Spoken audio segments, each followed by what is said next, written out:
अस्सलाम my dears, I hope that आप सब ठीक होंगे। माय डियर्स, आज का हमारा टॉपिक ऑफ डिस्कशन है बायो एलिमेंट्स की क्लासिफिकेशन।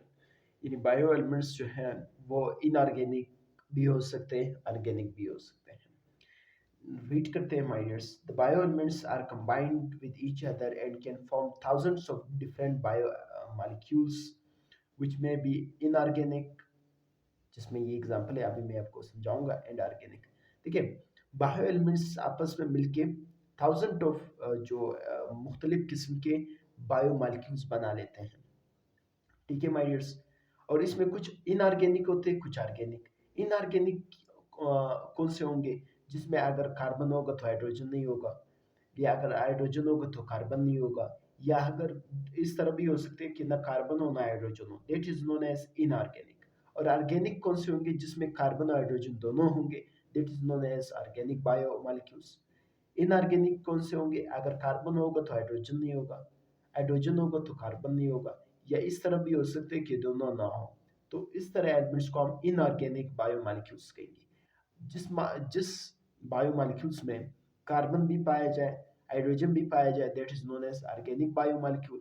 और जिसमें एक हो दूसरा ना हो, मतलब अगर हाइड्रोजन हो तो कार्बन ना हो, कार्बन हो तो हाइड्रोजन ना हो, या इस तरह भी हो सकते हैं कि दोनों ना हो। तो इस तरह एलिमेंट्स को हम इनऑर्गेनिक कहेंगे। जिसके अंदर कार्बन हाइड्रोजन दोनों पाए जाए उसको हम ऑर्गेनिक कहेंगे, जिसमें carbohydrates, lipids, proteins, nucleic acids वगैरह। ठीक है माय डियर्स। यानी ये ऐसे एलिमेंट्स हैं, ऐसे बायोमॉलिक्यूल्स हैं जिसमें कार्बोहाइड्रेट्स में आपको कार्बन भी नजर आएगा, हाइड्रोजन भी नजर आएगा। लिपिड्स में आपको कार्बन भी नजर आएगा, हाइड्रोजन भी नजर आएगा। इसी तरह प्रोटीन्स में आपको कार्बन भी नजर आएगा और हाइड्रोजन भी नजर आएगा। न्यूक्लिक एसिड में आपको कार्बन भी नजर आएगा, हाइड्रोजन भी नजर आएगा। तो इस तरह के एलिमेंट्स को हम कहेंगे ऑर्गेनिक बायोमॉलिक्यूल्स। और जिसमें सिर्फ कार्बन हो, या फिर सिर्फ हाइड्रोजन हो, या दोनों ना हो, इस तरह बायोमॉलिक्यूल्स को हम कहेंगे इनऑर्गेनिक। जैसे वाटर। ठीक है, वाटर में आपको सिर्फ हाइड्रोजन नजर आ रहा है, कार्बन नहीं है। और कुछ इस तरह के और मिनरल्स वगैरह है जो इनऑर्गेनिक बायोमॉलिक्यूल्स है माय डियर्स। एक दफ़ा फिर मैं एक शॉर्ट रिव्यू आपको दे देता हूँ माय डियर्स, कि बायोमॉलिक्यूल्स की दो बड़ी क्लासिफिकेशन है, एक ऑर्गेनिक है, एक इनऑर्गेनिक है। ऑर्गेनिक वो बायोमॉलिक्यूल्स है जिसमें कार्बन और हाइड्रोजन दोनों पाए जाए, वो ऑर्गेनिक बायोमॉलिक्यूल्स है।